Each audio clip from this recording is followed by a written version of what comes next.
Okay, let's go another for another 15-minute game. Okay.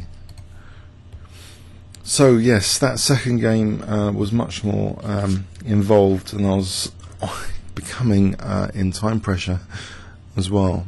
And he had just a solid, sleek position from the Caro-Kann. Not much tension in the position, and difficult to see how to create any weakness. Just some queen maneuvers, managed to get a pawn on h7, and then he weakened at e5, and then there started to be some issues, and then my king was almost in trouble if it wasn't for this key move a4, trying to deflect the queen back or repulse black. But I didn't like that position for a little bit. It's almost as if d4 and my king were in trouble. So can we get a game here?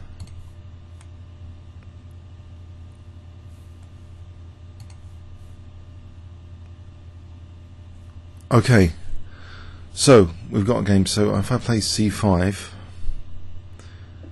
and okay, it's a Sicilian defense. Should we play a dragon?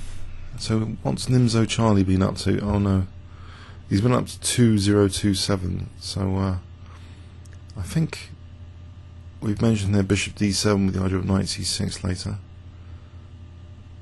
Okay, a4 doesn't look that standard, so what about just g6?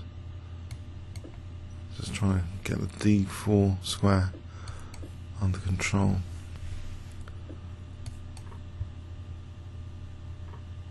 So a4 looks unusual. Just a knight c6. We'll just play knight f6 and just carry on development. Not lose too much time in this game before I have just developed some pieces. And you, e5 might be dangerous because he has supported this bishop. There's no knight e5, so maybe that's the point of a4. He supported this bishop. Oh dear. Indeed, e5 was played. Can I play knight d5 if he takes? What about e6? Give him a pawn. If I give him that pawn, d4 is a bit more vulnerable. I could give him that pawn. What's this? Bishop g5.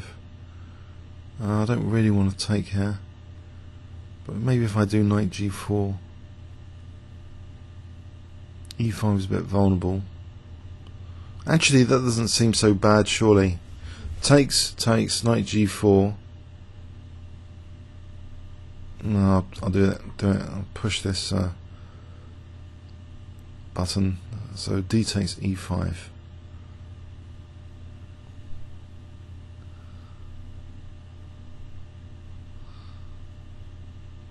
As long as my king is not slaughtered. Okay. Interesting. So knight d4, bishop d7, knight d7, protecting e5 and d4. Takes. There's bishop b5 with a double of pawns. I think knight d4 looks safe enough, unless there's anything stronger. Forcing moves. Knight d5, I don't think so. a6, I don't think so. Knight d4 looks as though that's okay. If knight e5, I've actually got knight b5. Bishop takes d7, knight d7.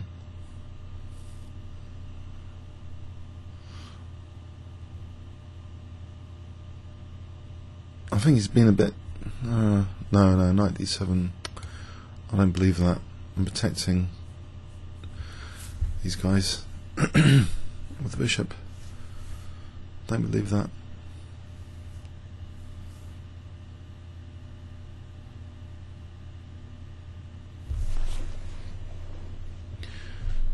Okay, if I castle, I can't see an issue.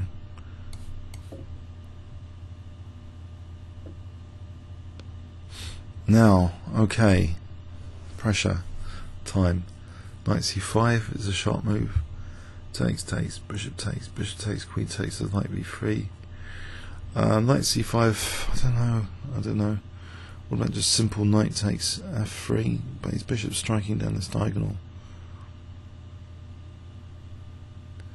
Knight c5's got an attraction actually to it, that are attacking d5.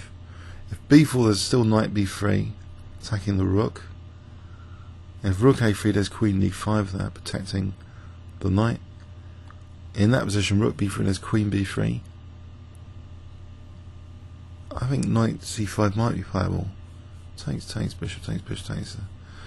Knight c5, okay, I think I'm tempted. I'm on d5.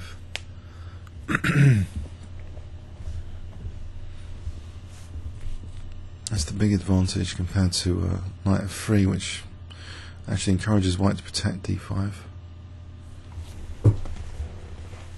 So I'm threatening queen d5. It looks like a nice position. It looks as though I've got no major king-sorter issues or anything. My development's okay. There's still this tactic of knight b3 at the end of that. So knight b3.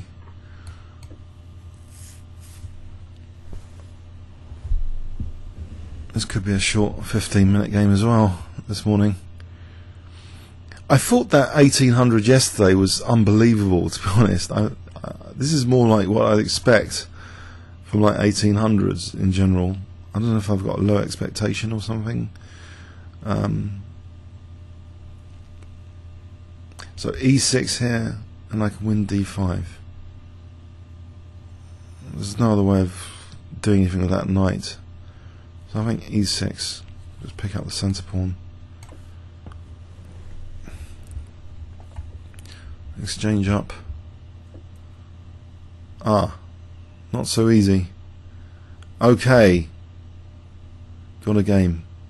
So my dark squares are now weakened. Might be facing a slaughter with knight e4, queen c3 and knight f6 if I'm not careful.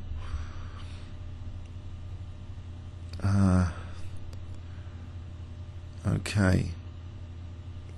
Counting chickens before hatched. So rook c8. Say rook a1, rook c6, there's knight e4. There's f5. Knight moves, there's rook takes d6. I'll go for that. I think f5 might be a key move pretty soon. And this d7, then he's putting me in a little bit of trouble. Whoops. Rook c7, knight e4. Ouch. I can't take it because of knight f6. So I'll play f5. Then there is no knight g5. The queen would still be on g5. Okay, so maybe that's the way to play it. d7, rook c7, knight e4 I can't take because there's actually queen d7 as well as knight f6. Okay, so queen f6 here,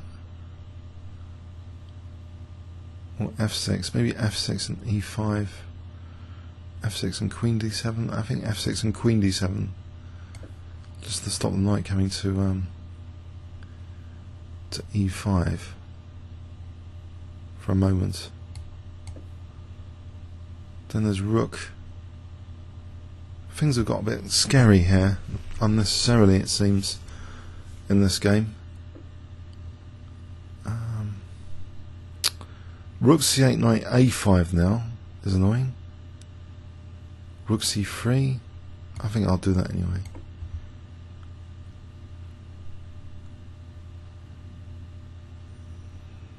There might be a back row tactic. King hasn't got air here. Knight e3 though is a knight f1. So that doesn't work there. But here it does. Rook d6 works here. That solves a major problem with this pawn tactically. Rook d6 takes. There's a back row, which is helpful. Because otherwise I could have been in severe difficulties in this game.